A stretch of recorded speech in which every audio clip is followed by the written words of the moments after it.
Welcome back, everyone. For this next session of the day is entitled Rising Trends in Asia. Moderating this session is Mukund Narayanamurti, General Manager, ASEAN, Australian Trade and Investment Commission. Mukund built his experience at KPMG advising on M&A transactions, joint ventures and strategic alliances between Australia and Asia in sectors including energy and resources, banking, agribusiness, education, and information technology. He also has advised several federal and state government departments and agencies on economic engagement strategies for various Asian markets. This I pass over to you, Mukund. Well, thank you very much for that warm introduction. I sincerely appreciate it. It's wonderful to be a part of the Malaysia Tech Month. And for this session in particular, which is a collaboration between MDEC and Austrade. Good morning to all of our attendees. My name is Mukund Narayanamurti, and I am the General Manager for ASEAN at the Australian Trade and Investment Commission, often referred to as Austrade. It gives me great pleasure to chair the discussion this morning on rising technology trends in Asia and the opportunities for Australia and Malaysia to continue to build on their strong history of collaboration in the technology sector. I'm joined today by two esteemed members of the business communities in Malaysia and Australia who have extensive experience on the macro, enterprise level, and sectoral trends that will drive commercial collaboration between Australian and Malaysian technology providers in the years ahead. I am delighted that we are joined by Mr. Sang-Ho Chow, who is EY's ASEAN consulting leader, overseeing nearly 120 partners and 4,000 consultants in 10 ASEAN countries. Mr. Chow is also the Malaysia Consulting Managing Partner at Ernst & Young. Mr. Chow has more than 33 years experience in business consulting, strategy, and transformation. Mr. Chow has been extensively involved in various digital and strategic transformation projects in Malaysia, including, for instance, the Digital Derma donation platform for the pandemic, as part of the My Digital Committee for Legislative and Regulatory Framework, and also the much talked about setup and operationalizing of a new national 5G telecommunications company. Welcome, Mr. Chow. Wonderful to have you with us. Thank you so much. Mr. Nick Wee is a director in PwC Australia's Global Mobility Tax Consulting team with over 14 years experience in both Australian and US taxes. He has worked in a variety of industry sectors, but over the last few years has worked with numerous Australian technology companies, helping them to expand internationally, as well as helping international companies enter Australia. Welcome, Nick. Great to have you with us. Great, thanks. Over the course of the discussion today, we will hear from both of our speakers on three key topics, including macro-level developments in both Malaysia and Australia that technology providers in both countries need to be aware of. For instance, the vision and key aspects of Malaysia's digital economy blueprint or My Digital.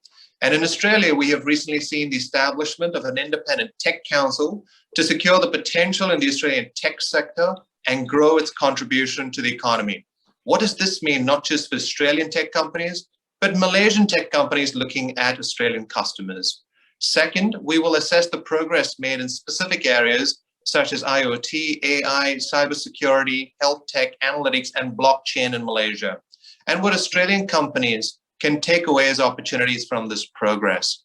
Finally, we will spend time on the core elements of strategy, operations, culture, and regulation that will ultimately lead to even greater levels of business collaboration between Australia and Malaysia. We will also have an opportunity to share your questions with our two esteemed speakers, so please share your questions through the Q&A function.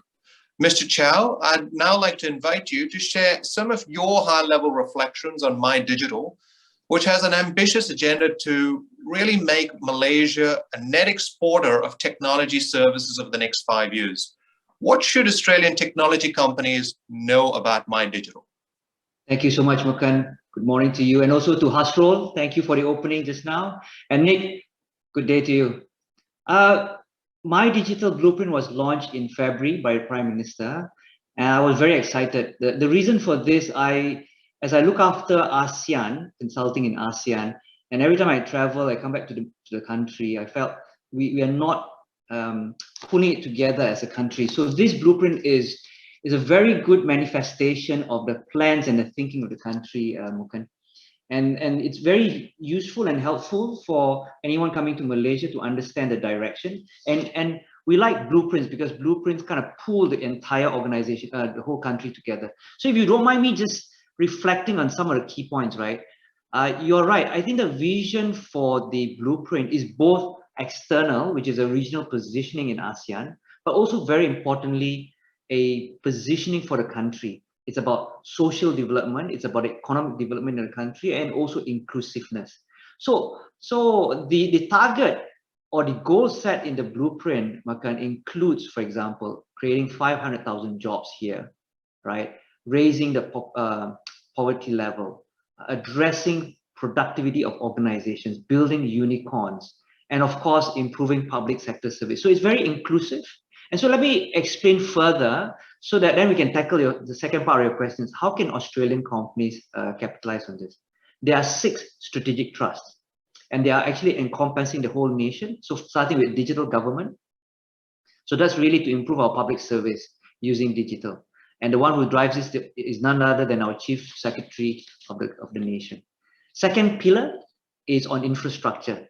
For example, you mentioned about a 5G company. I'll talk a bit about that because we are very heavily involved.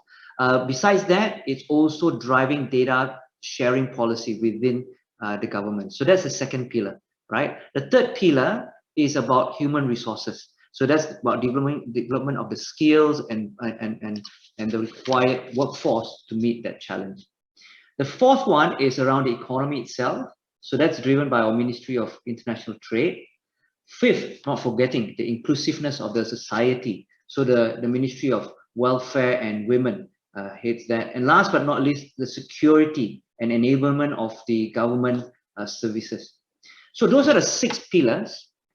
But what is important for us as a nation, because as you drive all this, everything must be coordinated. So there's a council, a digital council chaired by the Prime Minister, Mukund, and that's very important. It meets every 3 months, and there's a steering committee that's chaired by the Minister of Economic and Planning that meets every month to drive this. In fact, they set up an organization called My Digital, and there's a CEO that runs it.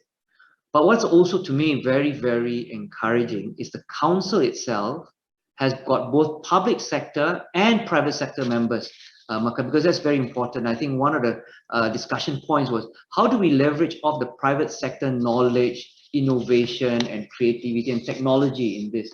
So the council has got both public sector and private sector members. Later on, perhaps you got a question around the progress that we've made. But I think if you go back to these 6 pillars, the Australian organizations can come and participate in various ways in helping, for example, digital government, right? In terms of digitizing, whether it's using data, analytics, moving to cloud. In fact, recently, as part of the target set in the blueprint, Mukund, is to have 80% of the government data on cloud. So there's tremendous opportunity when you talk about cloud transformation.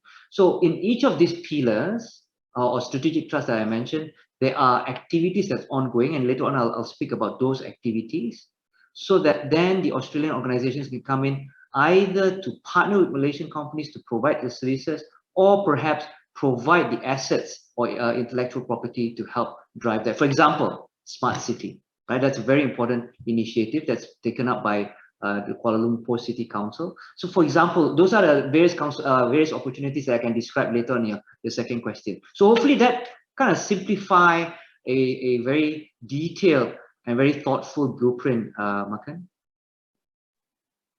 Is that okay? Absolutely, that's very helpful, Mr. Chow. Thank you for setting that context. And I think that for the Australian tech companies to understand those 6 pillars, and also importantly, to know that a focus of the government has been to bring in that private sector experience into the council will inspire a lot of confidence for foreign businesses from anywhere looking to engage with the tech sector there in Malaysia. And of course, in this context, the Australian tech companies. Nick, I'd like to bring you into the discussion here. There's been just as much coverage in Australia on the establishment of a new tech council. What are its objectives, and what should really Australian and Malaysian technology providers know about this council and its work? Yeah, I think tech has been growing in Australia year on year, and it's getting stronger and stronger. And in the last few years, in the public press, we're seeing heaps of stories about really successful Australian tech unicorns, etc. But leading up to the Tech Council of Australia, a lot of the policy work and governance has been quite segmented in different smaller organizations. So the Tech Council of Australia has been a very exciting development for the tech industry in Australia, mainly because of who's involved. So it's made out of some of the most successful Australian homegrown tech companies, some international tech companies, and some of the biggest VC funds in Australia. So just rolling off, just quickly off their website, Afterpay, we all would have heard of them, especially after their acquisition over in the US. We've got Megaport, which one's Australians? Atlassian as well, Canva, the large Australian Culture Australian unicorns coming out of there. But then it's partnered with the VC funds such as Blackbird and where's the other one? I've been working with SquarePeg as well. And then with the large ones like Google, Microsoft coming in as well. So it's such a broad range of companies that from a regulatory and, speaking with the Australian government, it just adds that credibility to drive that Australian tech sector. Because as we're going to discuss later, what governments have a role when you have these large players at the table, it acts as a great conduit for those upcoming tech companies to also, through a third party, have a voice and be at the table with governments and rule setters, regulators, to really drive what the future of tech is in Australia. And I think the government welcomes that because obviously you've got agencies like Austrade really pushing the Australian tech sector, and government ministers and the ATO willing to listen, because tech at the end of the day, it's the third biggest industry in Australia, and it contributes $167 billion to Australian GDP, and it's just going to get bigger. And I think the reason for this is because it's tech. It makes the aim of technology is to make things simpler, our daily lives, but also the way we do business. And at the end of the day, even for compliance, we see tech impact the way that at PwC, we do our own business. We have created bots to automate some of our back office functions. And it's just going to grow because tech at the end of the day is the future. And from all levels, from professional services to regulators, to the tech industry itself, it's really for us then to cultivate that and give both Australian growing tech and even foreign tech companies a voice to make it easier for them to be successful in Australia, as well as Australians expanding overseas. Thanks for sharing that overview of the Tech Council, Nick. And you are right. I think it is the composition of the Tech Council as much as anything else which has sparked a lot of excitement here in Australia, and a lot like Mr. Chow's comments about the composition of the Digital Council there. It's that private sector input back into policy making in Australia, which, as you've highlighted, Nick, to overcome fragmented policy making in a very complex area, which touches on many different aspects of policy. And you're right, has been really welcomed by government as well. So thank you for those insights, Nick.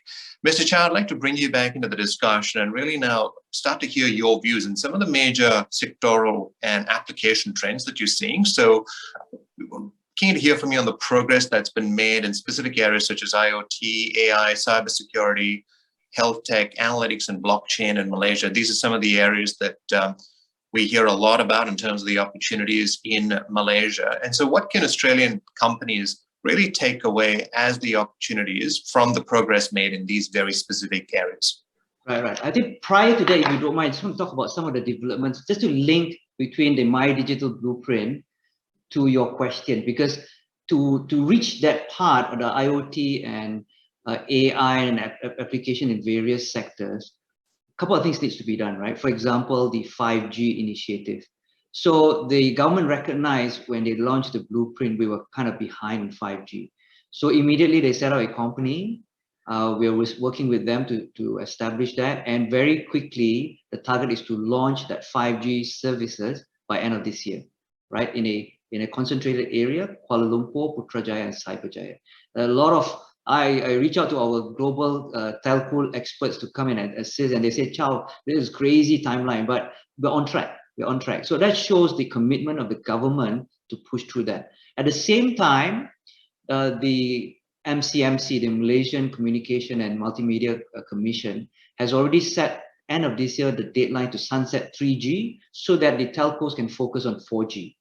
So telcos focus on 4G. This company called Digital National focus on 5G to provide that services so that together will enable a lot more innovation. I also mentioned earlier about the cloud agenda. So cloud allows data sharing, more data sharing in the government, but 5G will enable then data to be shared across organizations. That I think will be a critical enabler. And hopefully next year when we begin to have that 5G rollout to enterprises, we'll see a lot more of that. I personally are working, not just me, my colleagues also, and I'm sure other firms like Pricewaterhouse and others, and KPMG where you're from, are also working with clients. So let me just share with you some of the development I've seen, right? Petronas, for example, our national oil and gas company, have already set an agenda on this and very quickly are working with Digital National and Telecom Malaysia to prepare for 5G services and enabling IoT to be provided at the platform and also their refinery. So can you imagine the amount of savings, of cost savings, up to 30–40%, but not only cost savings, but also talk about safety, right? You reduce accidents at platforms. You also increase the productivity of organizations. So that's one area. Another area that we've been talking to are the infrastructure organizations, for example, ports, the airport, KLIA, ports like Westport, Prasarana, which runs the LRT and MRT. So these are organizations that have already been planning about using things like IoT and of course digital dashboard for decision making. So those are a couple of areas that I've seen. The other one is around also infrastructure. The National Electricity Company, Tenaga, it's also an area where, are we breaking up now? Don't think so, but I did get that same message that we will be sent back out from this room to another room, but I'm assuming the tech team will address that. So Mr. Chow, please continue. Okay, I'll continue. So I'm just talking about some of the organizations so that I give a picture to the Australian tech companies where the opportunities are, right? So I spoke about the oil and gas company. I also spoke about infrastructure providers and also the transportation company. The other one is the National Electricity Company that has since launched their smart grid project, smart metering. So that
Yeah, sorry, apologies, I don't know what happened, but let me just go back, right, Mukund, to the question, what's the development? Well, what I'd like to do is paint a picture of the different sectors and organizations that we work with that are already contemplating or moving ahead with IoT, AI, digital, etc., right? So I mentioned just now, the ports are looking at it. The airport, personally, we're working with them on IoT for their, what do you call it, luggage handling, right? Baggage handling. Tenaga, I mentioned, Tenaga is a national electricity company looking at smart metering and smart grid. Petronas, I mentioned about using IoT at their platform and also refinery. Organizations, for example, the transportation company, public transportation company in Kuala Lumpur, Prasarana, that runs the LRT, MRT, and buses, are also looking at this. The change is this: the organization has now looked at their role is to help end-to-end transportation or mobility for their customers, right? So it's not just when you're on the bus or on the train, but from the time you start planning your trip. So that can only be enabled through digital. Organizations, like I mentioned earlier about the work that we are doing in the government, last year when the stimulus package was introduced, the government has a big stimulus package, but implemented through 53 government agencies. Our role then was to help program manage that. And we also set up a digital dashboard to pull all the data together so that there's a single dashboard for the Prime Minister and the leadership to look at and to make very quick decisions about the stimulus package. So these are various areas, Mukund, around, like I mentioned, the infrastructure companies, the transportation, National Electricity Company. I mentioned earlier, DBKL, that's Dewan Bandaraya Kuala Lumpur City Council. I've been talking to them together with Digital National Berhad about smart city. Of course, this is not a new city, but it's about leveraging off the infrastructure now to provide better services to the public. And we know to enable smart city, Mukund, it's about IoT, it's about data, it's about digital, it's about really 5G. There's also a group that we're working with. It's an interesting group.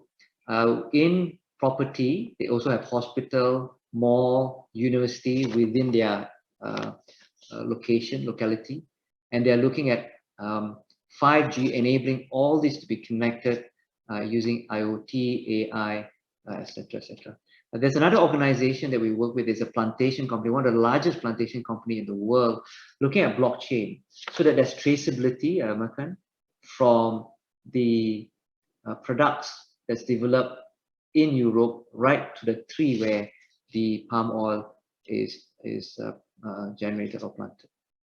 So these are some of the examples in different sectors that the private sector are already leveraging off IoT. But like I said, when the 5G comes next year, that really would enable a further, to me, another level of innovation. And one that I'm really excited about is the manufacturing sector, because we've been, our heydays in manufacturing were some years ago, but because of cost rising up, it has been a challenge. But now with this IoT and AI and 5G, we can see another way for us, because we can then go into higher value manufacturing without relying on the labor, right? So that will help us to be positioned very differently.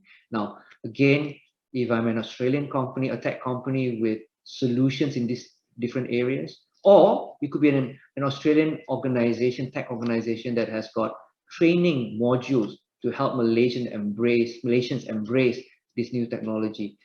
Malaysia is a really hotbed for you. The other one, and I'll touch on a bit later, maybe in the next question, my friend, is using Malaysia as a base for ASEAN. We'll talk about that later. So I hope this painting a picture of the different sectors, and not just sectors, right, but clients that I know of, that we're working with, that leveraging off this technology for transformation. And like I said, I'm sure, Nick, you can share from PricewaterhouseCoopers' point of view, the clients that you're working with on that.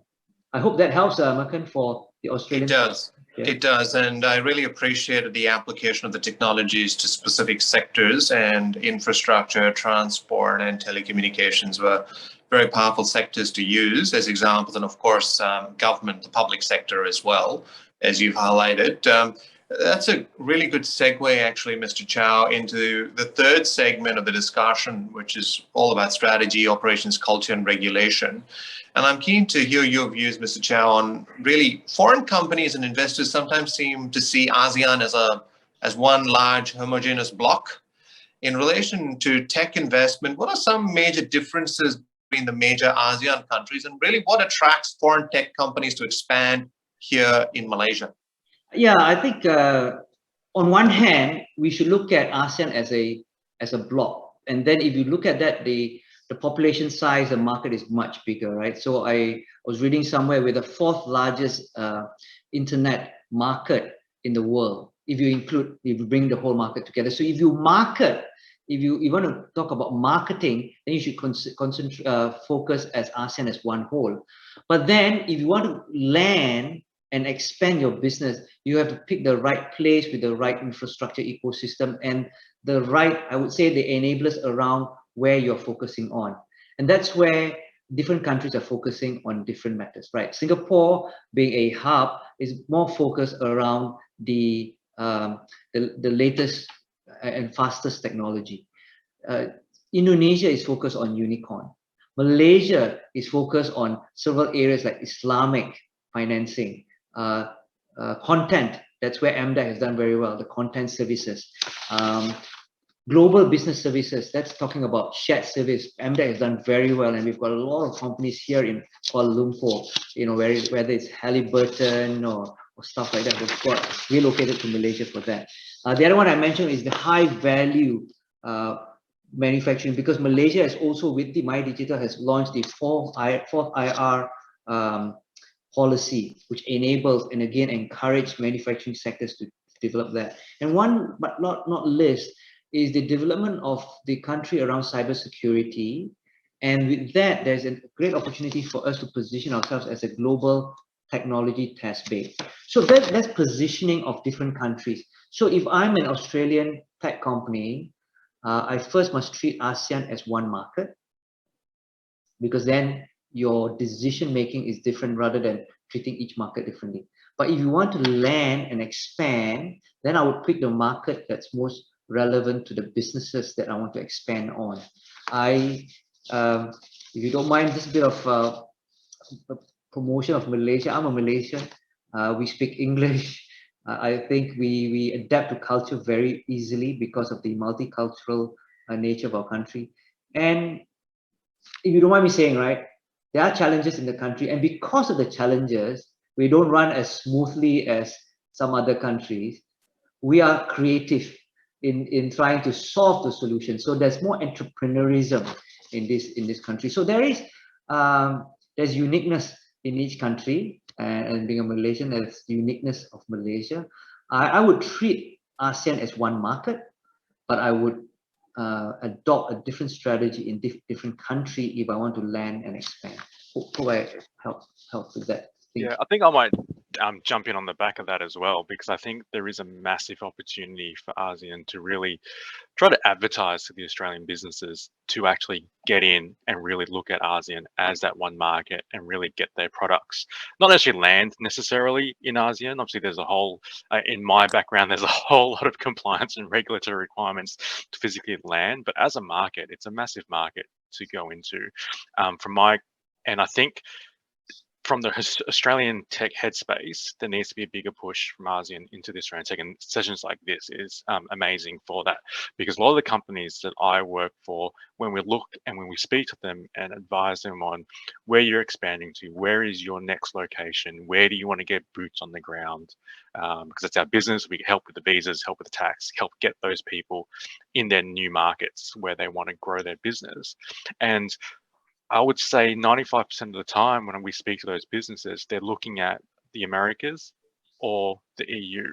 But practically, when you think about it, ASEAN, you're in our time zone.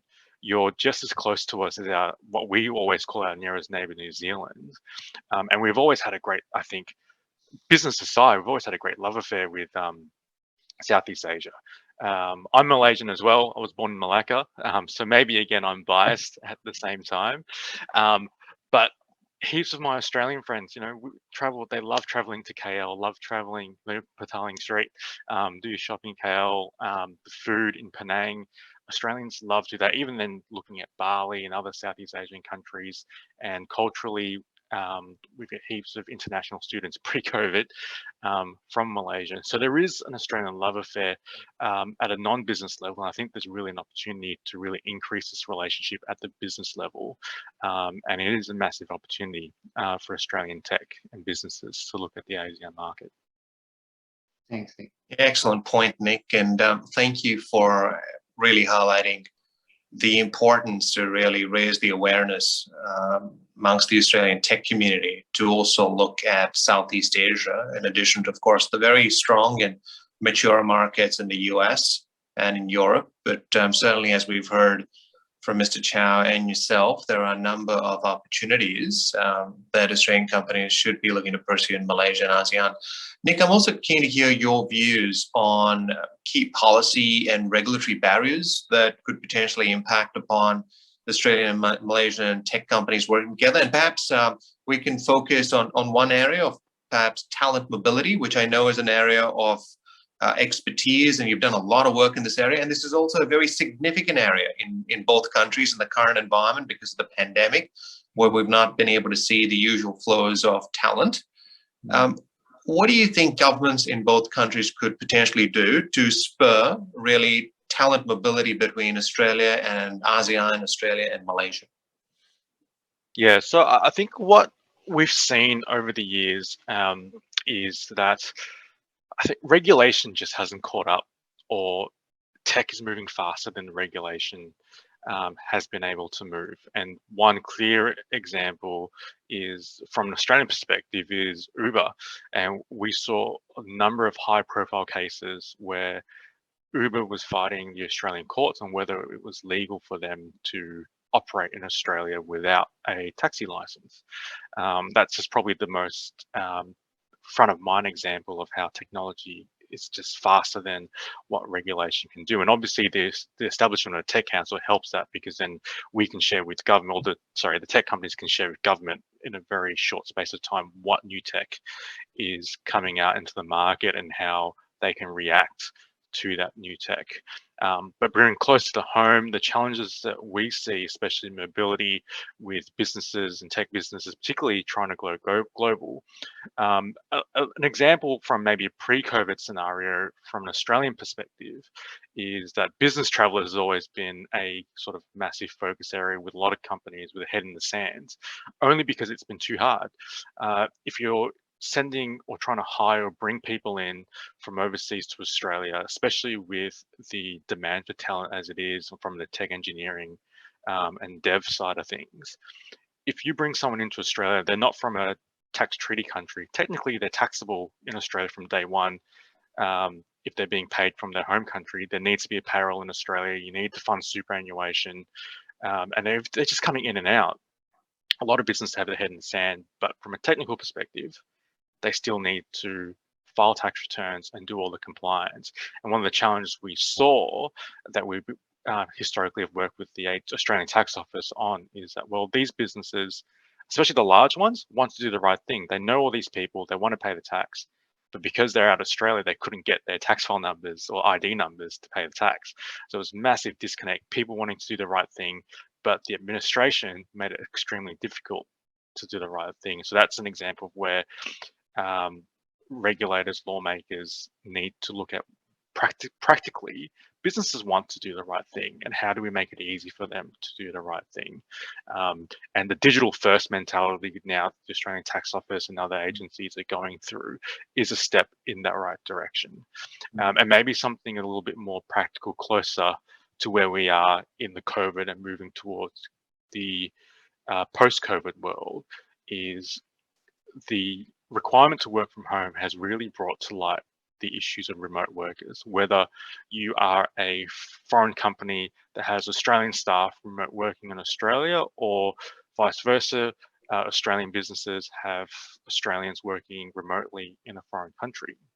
What we're seeing in this area is that a lot of countries actually are making these businesses, or coming out and saying, no, under our tax rules, even though you don't have a presence there, the fact that you've got an individual working in the country, you have to comply with payroll, foreign pension schemes, social security, and it becomes very hard and costly for companies to set that up for one individual. And so that's a really big live example that we're working through with a lot of companies globally on how to solve that problem. Because looking forward, remote work is probably here to stay. And the cascading effect on that is looking at remin benefits, insurances, rights to work and rights to operate your business at the corporate level, permanent establishment rules, whether you need to pay taxes at a corporate level in those countries. And that's all as a result on these tax laws that for some countries may not have changed for almost 100 years in terms of the legislation. So that's another area where governments and lawmakers need to look at and really bring the regulation sort of into the future and catch up to what's happening in the market today. Yeah, very powerful observations there, Nick, covering talent and corporate taxes and other settings, and your point about ensuring that actually there is simplification and also recognizing that there's a lot of good intent on the part of foreign investors was very powerful. I am conscious of time, but I would like to give both of you 60 seconds to share your views on really what you think the private sector can also do proactively. So, I mean, this has been an initiative where you've seen MDEC and Austrate come together to really raise awareness of opportunities in both markets to drive greater collaboration.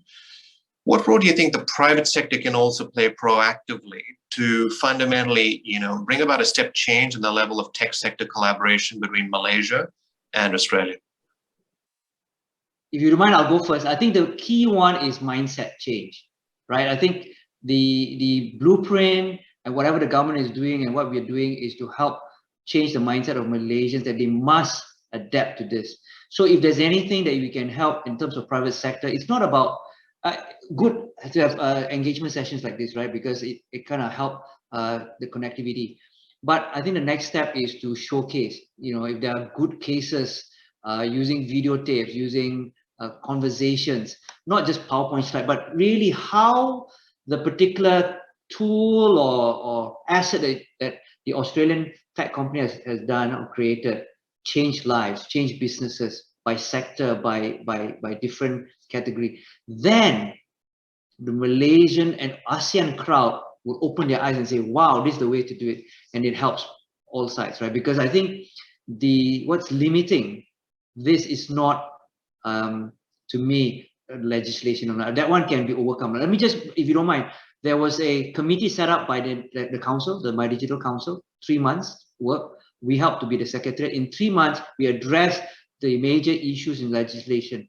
And again, the committee was public and private sector. And one of the key recommendations from the committee is to have this legislation review every few months, because digital is moving so fast. We need to have an adaptive regulatory framework, right? So I think those kind of things can be addressed. But if we don't have that mindset shift, the demand will not be there. So we need to change the mindset, the demand will come, and then we can make lots of money. Thanks. Nick, a final word from you on this, on private sector and their role? Yeah, and I think what Chow said was correct. It's just show the demand, and then from an Australian point of view, really come together, communicate, collaborate, and share to work towards the ASEAN market. Because we see that in the EU, we see that for the US, as everyone knows that everyone wants to go there. But it's just sort of the advertising, right? Get the advertising out there, let people know that it's a great market, and that we're willing to collaborate and make it happen, and share in the successes. One thing the Australian tech scene has been really good at, the more I've seen working in this for the last 5 years and meeting founders, everyone helps each other out, everyone collaborates and focus together. They're not really competing against each other. They know that they're in the same boat and really trying to make a difference in the tech world. And so I think we just need to put that global lens, or the ASEAN lens, and attract that ingenuity and excitement to work with the ASEAN market. Thank you, Nick, and thank you, Mr. Chow. We are out of time, so I'd like to thank you both for your deeply insightful comments and for covering so much ground in such a short period of time. I'm sure our attendees found your comments to be incredibly valuable. Of course, at Austrade and MDEC, we see tremendous opportunities for further partnership and collaboration between the tech communities in both sectors. And this includes both at the policy regulatory level, but also at the B2B level, which, as we've discussed, is just absolutely crucial. I highly encourage all the attendees online right now to continue to stay as part of the sessions that follow to actually have a look at some of the amazing Australian and Malaysian delegations of private sector companies that will actually be presenting many of their offerings, and you'll be able to see the great fit between the two tech communities in a very practical way. So thank you all for joining, and a huge thank you to Mr. Chow and to Mr. Wee for their exceptional insights and for helping us all to build on our existing strong foundations. Mr. Hansel, back to you. Thank you. Thank you, Mukund, and the esteemed panel members, both Mr. Chow and also Nick, for that high-level discussion encompassing the rising trends in Asia at both the macro and micro levels. We will now be moving forward to our next session of the day. We'll begin very shortly, so do click join session and also complete the survey for each session as we continually like to strive to continuously serve you better. So see you in a bit. Thank you, everyone. Thank you.